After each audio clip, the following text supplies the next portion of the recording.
إن الحمد لله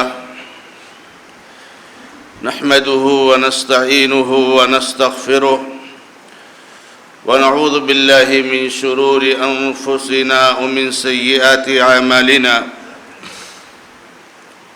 من يهده الله فلا مضل له ومن يضلل فلا هادي له وأشهد أن لا إله إلا الله وحده لا شريك له وأشهد أن محمدًا عبده ورسوله صلى الله تعالى عليه وآله وسلم يا أيها الذين آمنوا اتقوا الله حق تقاته ولا تموتن إلا وأنتم مسلمون يا أيها الناس اتقوا ربكم الذي خلقكم من نفس واحدة وخلق منها زوجها وبث منهما رجالا كثيرا ونساء واتقوا الله الذي تساءلون به والأرحام إن الله كان عليكم رقيبا يا أيها الذين آمنوا اتقوا الله وقولوا قولا سديدا يصلح لكم أعمالكم ويغفر لكم ذنوبكم ومن يطع الله ورسوله فقد فاز فوزا عظيما أما بعد فإن خير الحديث كتاب الله وخير الهدي هدي محمد صلى الله تعالى عليه وآله وسلم وشر الأمور محدثاتها وكل محدثة بدعة وكل بدعة ضلالة وكل ضلالة في النار أعوذ بالله من الشيطان الرجيم بسم الله الرحمن الرحيم ولقد خلقنا الإنسان ونعلم ما توسوس به نفسه ونحن أقرب إليه من حبل الوريد إذ يتلقى المتلقيان عن اليمين وعن الشمال قعيد ما يلفظ من قول إلا لديه رقيب عتيد وقال الله سبحانه وتعالى في موضع آخر ويستغفرون للذين آمنوا ربنا وسعت كل شيء رحمة وعلما فاغفر للذين تابوا واتبعوا سبيلك وقهم عذاب الجحیم۔ محترم اور معزز دینی اور ملی بھائیوں، بزرگوں، نوجوان دوستوں، اللہ رب العزت کے فضل و کرم سے گزشتہ دنوں میں ہمارے بیچ میں ایک معزز اور موقر مہمان فضیلت الشیخ شعیب میمن جوناگڑھی حفظہ اللہ تشریف لائے تھے، اور اس مبارک مسجد میں شیخ کا ایک مختصر خطاب ہوا تھا، جس میں شیخ نے ان خوش نصیب لوگوں میں سے بعض کا تذکرہ، غالباً 2 کا تذکرہ کیا تھا، جو اللہ رب العزت کے معزز اور موقر بندے فرشتوں کی دعاؤں کے مستحق ہوتے ہیں۔ تو شیخ نے کہا تھا کہ اور بھی کچھ مستحق لوگ ہیں اور کچھ سعادت مند لوگ ہیں جو فرشتوں کی دعاؤں کے مستحق ہوتے ہیں۔ اس وقت سے ہمارے معزز اور موقر بھائیوں کی طرف سے بڑا اصرار رہا کہ فرشتوں کی دعاؤں کے مستحق کون لوگ ہیں، اس کو بیان کیا جائے۔ واٹس ایپ کے ذریعہ بھی ہمارے بہت سارے بھائیوں نے پوچھا اور انفرادی طور سے بھی پوچھا، اس لیے میں نے مناسب سمجھا کہ کیوں نہ اس چیز کو سارے مسلمان بھائیوں کے سامنے بیان کیا جائے، تاکہ اللہ رب العزت کی توفیق سے ہم ان لوگوں میں شامل ہونے کی کوشش کریں جو فرشتوں کی دعاؤں کے مستحق ہوتے ہیں۔ میں نے جب اس موضوع کو پڑھا تو مجھے 13 ایسے خوش نصیب لوگ ملے ہیں کہ جو فرشتوں کی دعاؤں کے مستحق ہوتے ہیں۔ لیکن سب سے پہلے ہم یہ جان لیں کہ فرشتوں کی دعاؤں کی ہمیں ضرورت کیا ہے۔ یا فرشتوں کی دعاؤں کی اہمیت کیا ہے، یا فرشتوں کی دعاؤں کا مقام کیا ہے، کیوں ایک مسلمان کو اپنے اندر بڑی شدید تڑپ اور حرص رکھنی چاہیے کہ وہ ان خوش نصیب لوگوں میں سے شامل ہو جائے جو فرشتوں کی دعاؤں کے مستحق ہوتے ہیں۔ میرے بھائیوں، وقت زیادہ نہیں ہوتا ہے، لیکن بڑے اختصار کے ساتھ کہنا چاہوں گا کہ ہم اور آپ جانتے ہیں کہ فرشتے یہ اللہ رب العزت کی بہت عظیم مخلوق ہیں، یہ نور سے پیدا کی گئی مخلوق ہے۔ اللہ کے نبی علیہ السلام نے حدیثوں میں اور اللہ رب العزت نے قرآن کی بہت ساری آیتوں میں ان کے بڑی عظیم اوصاف اور صفات بیان فرمائے ہیں۔ ان کے بارے میں خاص وصف یہ ہے کہ یہ کبھی گناہ نہیں کرتے، یہ کبھی اللہ رب العزت کی نافرمانی نہیں کرتے، یہ ہمیشہ اللہ رب العزت کی اطاعت اور عبادت میں لگے رہتے ہیں۔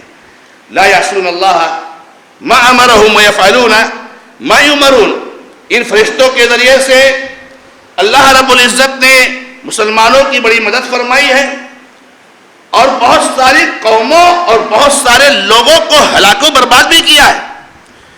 پچھلی قومیں جو برباد کی گئیں، اللہ رب العزت نے فرشتوں کے ذریعے سے ان کو برباد کیا، اور غزوہ بدر میں جو اللہ رب العزت نے اہل ایمان کو اس خطرناک گھڑی میں اور ایسی حالت میں جب کہ صحابہ کرام بالکل نہتے تھے، کوئی طاقت اور کوئی تلوار نہیں تھی اور سامنے دشمنوں کا بہت مضبوط لشکر تھا، اللہ تعالیٰ نے فرشتوں کو بھیج کر کے ان کی مدد فرمائی۔ باقاعدہ بعض صحابہ کرام نے دیکھا ہے اپنی نظروں سے اور نگاہوں سے میرے بھائیوں، اور ان کی آوازیں تک سنی ہیں۔ اس لیے جب یہ اللہ نے انہیں کرام بررہ کہا ہے، اللہ رب العزت نے ان کی بڑی عظمت بیان فرمائی ہے، اسی لیے بعض اہل علم کہتے ہیں اور بعض علماء کہتے ہیں کہ اگر ایک فرشتہ ساری مخلوق کے لیے، یعنی سارے مسلمانوں کی مغفرت کے لیے دعائیں کرے، سارے توحید پرستوں کے لیے دعائیں کرے، تو انشاءاللہ اس کی دعا سارے لوگوں کی مغفرت کے لیے کافی ہے۔ اور اگر آپ کو سارے فرشتوں کی دعائیں مل جائے تو کتنی بڑی سعادت ہے۔ آئیے ہم لوگ دیکھتے ہیں بڑے اختصار کے ساتھ کہ فرشتوں کی دعاؤں کا مستحق کون ہے۔ سب سے پہلے فرشتوں کی دعاؤں کا مستحق وہ اللہ کا بندہ ہے جو اللہ رب العزت سے اپنے گناہوں سے توبہ کرتا ہے، اور اللہ رب العزت کا جو راستہ ہے، جو سبیل اللہ ہے، جو اللہ رب العزت نے قرآن اور حدیث کی شکل میں نازل فرمایا ہے، اور جس کے بارے میں نبی علیہ السلام نے فرمایا قُلْ هَذِهِ سَبِيلِي أَدْعُو إِلَى اللَّهِ عَلَى بَصِيرَةٍ، یہ میرا راستہ ہے۔ تو جو اللہ کا راستہ ہے، حبل اللہ ہے، اس کی پیروی کرتا ہے، شرک سے، بدعتوں سے، خرافات سے، بغاوت سے اور اس طریقے سے شرکسی سے، عصیانی سے وہ دور ہو کر کے اللہ رب العزت کا متبع اور فرما بردار بندہ بنتا ہے۔ غلطی ہو گئی، فرض سے اللہ کی طرف رجوع کرتا ہے۔ میں نے آپ کو بتایا اور ہمیشہ کہتا رہتا ہوں، غلطی ہونا، گناہ ہونا کوئی بڑا مسئلہ نہیں میرے بھائیوں، یہ تو ہماری فطرت میں داخل ہے۔ لاؤ ایک انسان ایسا جو اللہ کے حکم کے خلاف ورزی اور غلطی اور گناہ نہ ہوتی ہو سے، کل بنی آدم خطا۔ مسئلہ یہ ہے کہ آپ کو پتا چلے کہ یہ مجھ سے غلطی ہو رہی ہے، میں غلط کر رہا ہوں، لیکن آپ اللہ کی طرف رجوع نہ کرو، یہ خطرناک چیز ہے میرے بھائی۔ تو فرشتوں کی دعاؤں کے مستحق سب سے پہلے وہ لوگ ہیں جو اپنے گناہوں سے اللہ سے استغفار کرتے ہیں، توبہ کرتے ہیں، اللہ کی طرف رجوع کرتے ہیں اور اللہ رب العزت کے راستے کی پیروی کرنے کی کوشش کرتے ہیں۔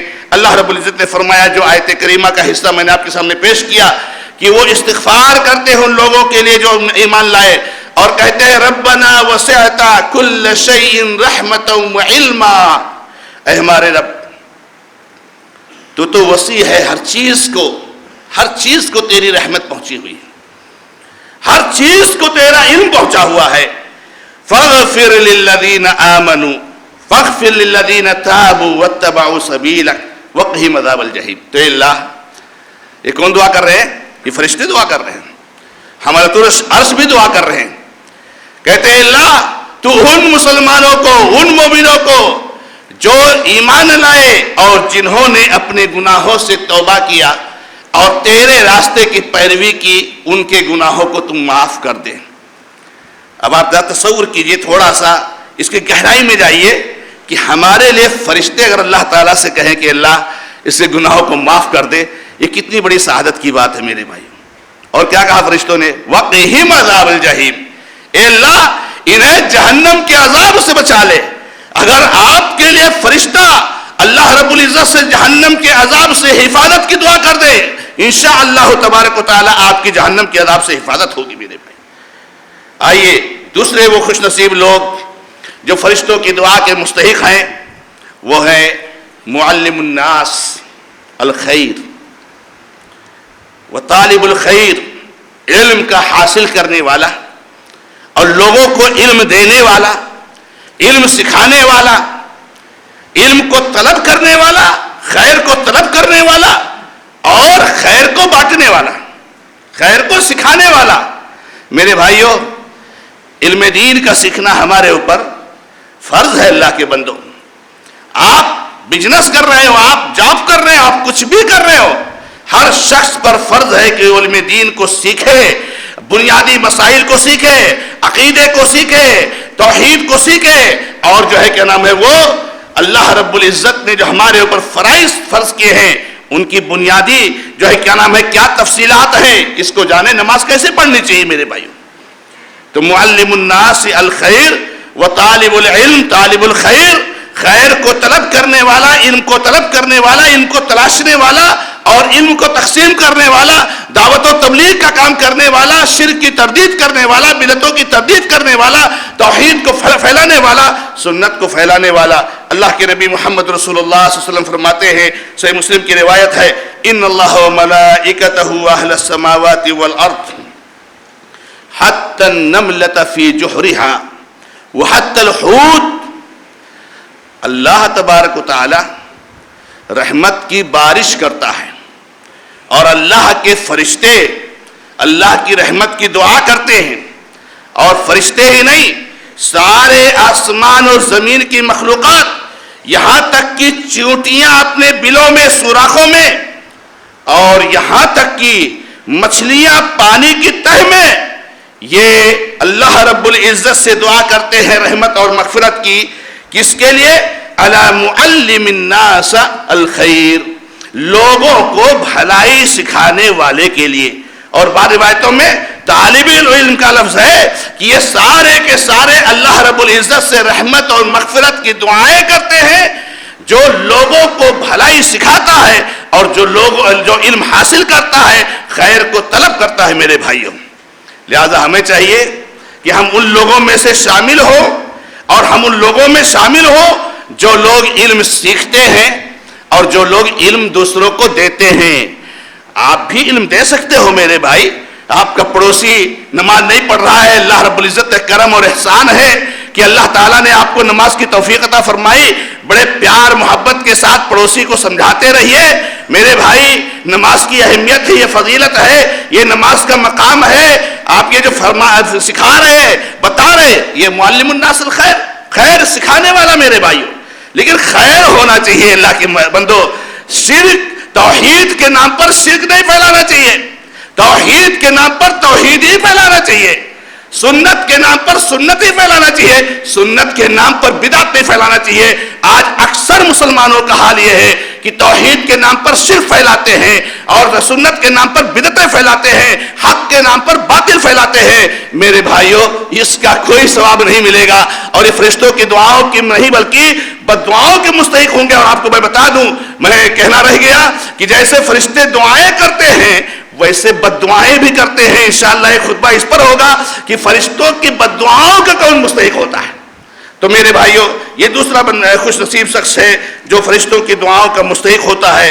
تیسرا ہے وہ اللہ کے بندے جو نماز کے اتنے پابند ہوتے ہیں میرے بھائیوں کہ نماز کے لیے بڑے جلدی آتے ہیں اور نماز میں ان کا دل لگا رہتا ہے اللہ کے نبی علیہ السلام کی وہ حدیث کہ 7 خوش نصیب بندے اللہ تعالیٰ کے ہیں جن کو اللہ تبارک و تعالیٰ اپنے خاص عرش کے سائے میں جگہ دے گا جس دن کوئی سایہ نہیں ہوگا. دل رجل قلبہ معلق بالمساجد، جس کا دل مسجدوں سے لٹکا رہتا، لگا رہتا. ابھی جمعہ پڑھ کے جا رہے ہیں، عصر کی فکر، کتنا ٹائم ہوا، کتنا منٹ باقی ہے، یہ لوگ آ کے پہلے صف میں بیٹھتے ہیں.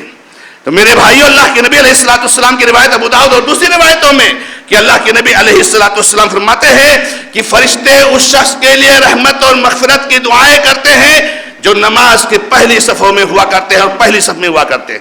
آج ہمارے بہت سارے بھائی، اس خطبہ کے ذریعے میں آپ کو کہنا چاہوں گا، آتے ہیں بڑی جلدی مگر بیٹھتے ہیں پیچھے. نہیں مستحق ہوں گے میرے بھائیو، آپ نہیں مستحق ہوں گے. آپ مت سوچئے گا کہ میں رمضان کے وقت آیا ہوں گرچہ پیچھے بیٹھا ہوں. میرے بھائیو، آپ پہلی صف میں بیٹھیں گے تب مستحق ہوں گے میرے بھائیو. میرے بھائیو، میں نے کئی موقع پر کہا کہ ہمارے کچھ بھائی تو ایسے ہیں کہ یہ سوچتے ہیں کہ میں تو بہت برا ہوں، میں بہت غلطیاں کرتا ہوں، گناہ کرتا ہوں، تو میں کیسے پہلی صف میں جاؤں. ارے اللہ کے بندے، اس کے لیے تو پہلی صف میں جانا اور اچھا ہے میرے بھائیو. اور اس کو نہ کوئی پیچھے کر سکتا ہے.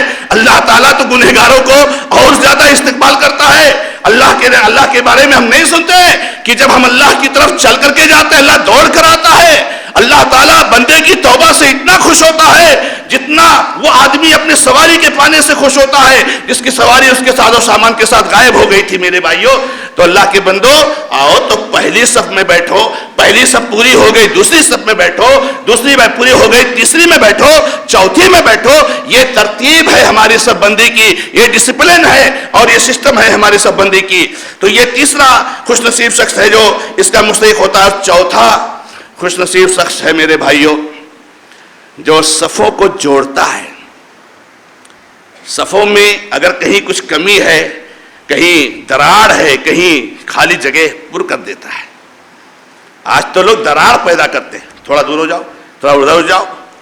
ملنا نہیں چاہیے پیر، قدم ملنا نہیں، کندھا ملنا نہیں چاہیے، ٹچ نہیں ہونا چاہیے. ٹچ ہو گیا تو غلط ہو گیا.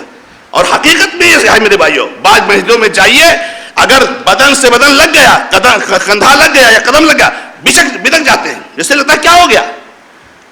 ملو، جوڑو میرے بھائیوں. اسی لیے صحابہ کرام کے بارے میں آتا ہے نا، بخاری کی جو روایت ہے، کہتے ہیں کہ ہم میں سے ہر آدمی اپنے قدم کو اپنے ساتھی کے قدم سے، اپنے کندھے کو اپنے ساتھی کے کندھے سے چمٹا دیتا تھا. بالکل سے چمٹا دیتا تھا، ایک دم ملا لیتا تھا مضبوطی کے ساتھ. تو جو لوگ صفوں کو ملاتے ہیں وہ فرشتوں کی دعاؤں کے مستحق ہوتے ہیں. اللہ کے نبی علیہ السلام نے فرمایا، ابن ماجہ کی روایت ہے، ان اللہ وملائکۃہ یصلون علی الذین یصلون الصفوف. تو یہ مستحق خوش نصیب بندہ ہے. پانچواں بندہ ہے، وہ لوگ ہیں جو روزہ رکھنے کے لیے سحری کھاتے ہیں. روزہ رکھنے کے لیے سحری کھاتے ہیں. بہت سارے لوگ سحری نہیں کھاتے ہیں، کہتے ہیں نہیں الحمدللہ مجھے ضرورت نہیں ہے، کوئی ضرورت نہیں، میں ویسے رہ لوں گا.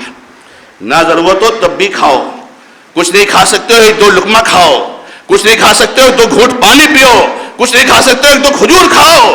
اس لیے کہ جو سحری کھاتا ہے روزہ رکھنے کے لیے، وہ فرشتوں کی دعاؤں، ان کی جو دعائیں ہوتی ہے رحمت اور مغفرت کی، اس کا مستحق ہوتا ہے. اللہ کے نبی علیہ السلام نے فرمایا، صحیح ابن حبان وغیرہ کی روایت ہے، ان اللہ وملائکۃہ یصلون علی المتسحرین.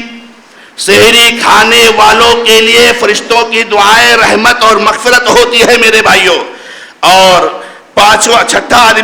چھٹا خوش نصیب شخص وہ ہے، فرشتوں کی دعاؤں کا مستحق ہوتا ہے، جو اللہ کے نبی علیہ السلام پر بکثرت درود بھیجتا ہے. بکثرت درود بھیجتا ہے. درود کے فوائد، سبحان اللہ. یہ سوشل میڈیا کا زمانہ، یہ قیل اور قال، یہ لایانی بیہودہ باتیں، کہاں ہم سب لوگ مشغول ہو گئے. سبحان اللہ، اللہ کے نبی علیہ السلام پر درود بھیجنے کا سلسلہ بھی ختم ہو گیا میرے بھائیوں. درود تو وہ چیز ہے جو ہر وقت بھیجنا چاہیے. وقت نہیں میرے بھائیوں، میں دوسری طرف نہیں جانا چاہتا، موضوع کو مکمل کرنا چاہتا ہوں. تو جو نبی صلی اللہ علیہ وسلم پر بکثرت درود بھیجتا ہے وہ فرشتوں کی دعائیں رحمت اور مغفرت کا مستحق ہوتا ہے. اللہ کے نبی علیہ السلام نے فرمایا، اللہ کے نبی علیہ السلام کہ جو بندہ بھی میرے اوپر درود بھیجتا ہے تو فرشتے اس کے لیے دعائیں رحمت اور مغفرت کرتے ہیں جب تک درود بھیجتا رہتا ہے. نبی صلی اللہ علیہ وسلم فرماتے ہیں، فَلْيَقِلِّ الْعَبْدُ مِنْ ذَلِكَ أَوْ لِيَكْثِرْ. تو بندہ چاہے تو کم کرے، چاہے تو زیادہ کرو. زیادہ چاہیے تو زیادہ بھیجو، نہیں چاہیے تو مت بھیجو، محرومی تو آپ کے لیے میرے بھائیوں۔ تو یہ چھٹا آدمی ہے۔ اور ساتواں آدمی ہے وہ شخص، وہ خوش نصیب شخص جو کسی مریض کی عیادت کرتا ہے۔ مریض کی عیادت، اللہ ہم سب کو معاف کرے، ختم ہوتا جا رہا ہے معاشرے اور سماج سے، ختم ہوتا جا رہا ہے میرے بھائیوں۔ ہمارے کچھ بھائی تو یہ سمجھتے ہیں کہ اگر ہم جائیں بھی تو کر کیا سکتے ہیں؟ ارے آپ دعا کر سکتے ہو۔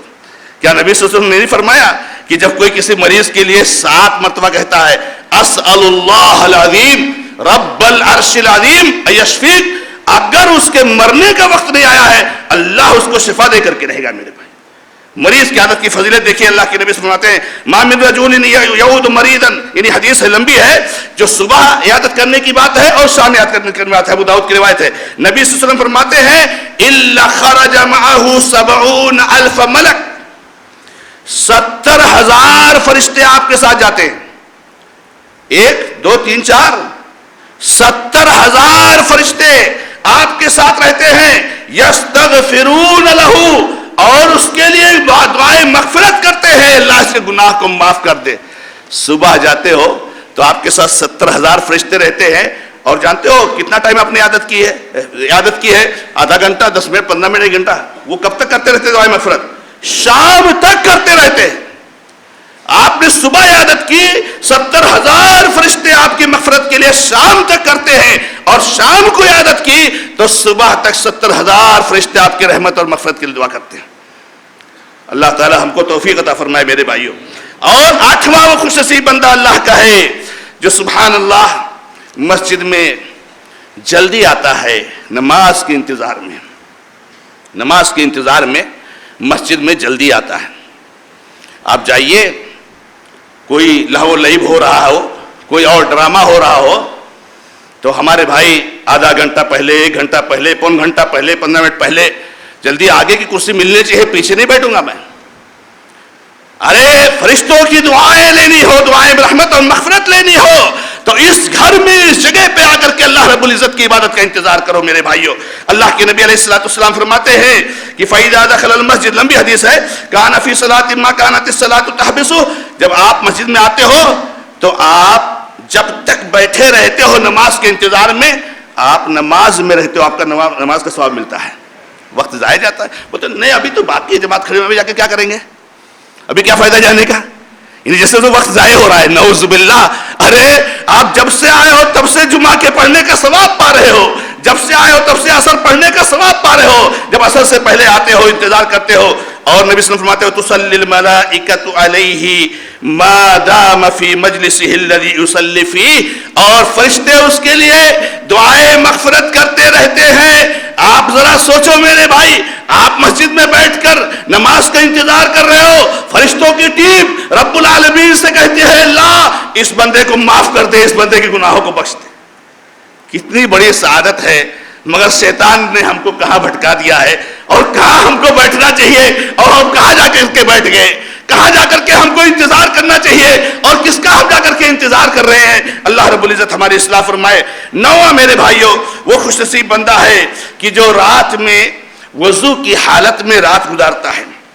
وضو کی حالت میں رات، سونے سے پہلے وضو کرنا یہ سنت ہے نبی صلی اللہ علیہ وسلم کی، اور سنت تو ہے، وہ تو ہی ہے۔ اگر آپ سونے کے پہلے وضو کرتے ہو اور وضو کی حالت میں سوتے ہو تو اللہ کے نبی علیہ السلام فرماتے ہیں کہ اس کے ساتھ ایک فرشتہ ہوتا ہے، جب بھی اس کی نیند کھلتی ہے وہ کروٹ بدلتا ہے، فرشتہ کہتا ہے اللہم اغفر لعبدک فلان فَإِنَّهُ بَاتَ طَاهِرًا، اے اللہ تے اپنے اس بندے کو معاف کر دے، اس بندے کے گناہوں کو بخش دے، کیونکہ اس نے وضو کی حالت میں رات گزاری ہے، وضو کر کر کے سویا تھا۔ ظاہر سی بات ہے سونے کے بعد تو وضو ٹوٹ جائے گا، سونے کے بعد تو ٹوٹ جائے گا۔ آپ کرنا کیا ہے، صرف اتنا کرنا ہے کہ آپ جو ہے کیا نام ہے سونے سے پہلے وضو کر لیا کرو، آپ کو رات بھر ثواب ملے گا، ورنہ سونے سے تو وضو ٹوٹ جاتا ہے۔ اب کوئی بہت بڑا بزرگ ہو تو الگ بات ہے کہ عشاء کی وضو سے فجر کی نماز پڑھ لے، وہ ایک الگ میٹر ہے۔ اللہ تعالیٰ ایسے واقعات سے اس امت کو بچائے، اس شر کا اس امت سے خاتمہ کرائے، ایسے جو ہے کیا نام ہے جھوٹے اور گڑھے ہوئے واقعات۔ تو میرے بھائیوں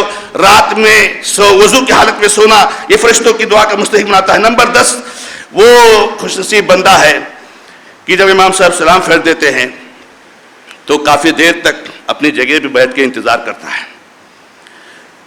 اپنی جگہ پہ وقت ہے آپ کے پاس ہوٹل میں بیٹھنے سے اچھا، نکڑ پہ بیٹھنے سے اچھا، اس کے پاس جا کر غیبت چغلخوری کرنے سے اچھا اپنی جگہ پہ بیٹھے رہیے، آپ فرشتے کی دعا کے مستحق ہوں گے۔ اللہ کے نبی علیہ السلام فرماتے ہیں کہ جب بندہ بیٹھتا ہے اپنے نماز پڑھنے کی جگہ میں تو فرشتے اس کے لیے دعائے مغفرت کرتے رہتے ہیں، کہتے ہیں اللہم اغفر لہ، اللہم ارحمہ، اے اللہ اس کے گناہ کو بخش دے، اس پر رحم فرما۔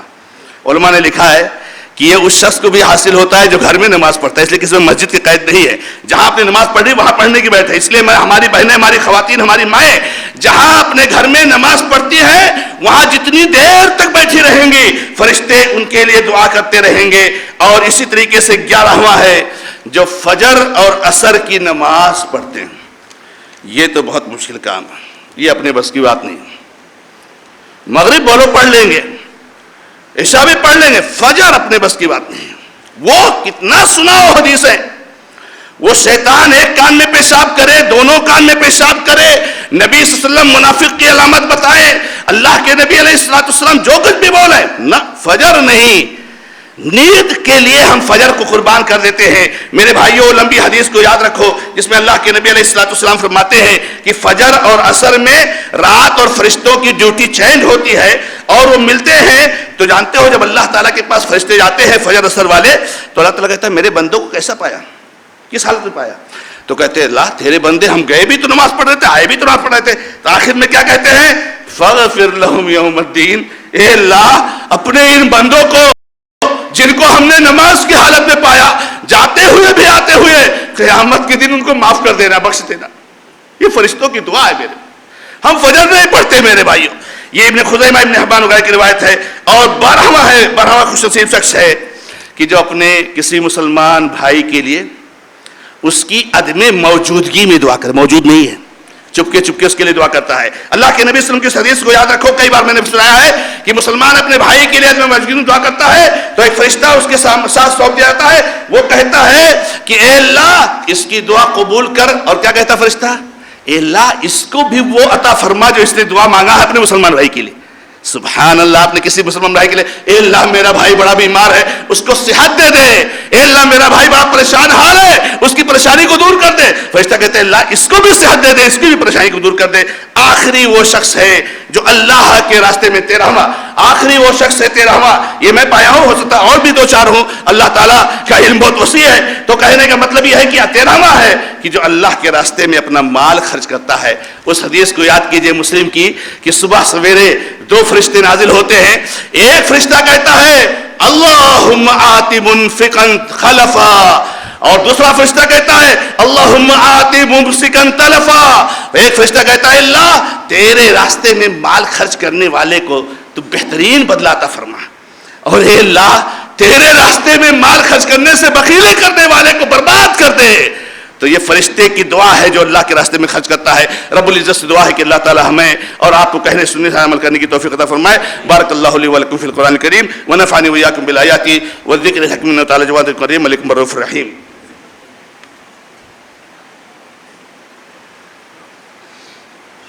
الحمد للہ رب العالمین واشهد ان لا الہ الا اللہ وحدہ لا شریک لہ واشهد ان محمدا عبدہ ورسولہ صلی اللہ تعالی علیہ وآلہ وسلم۔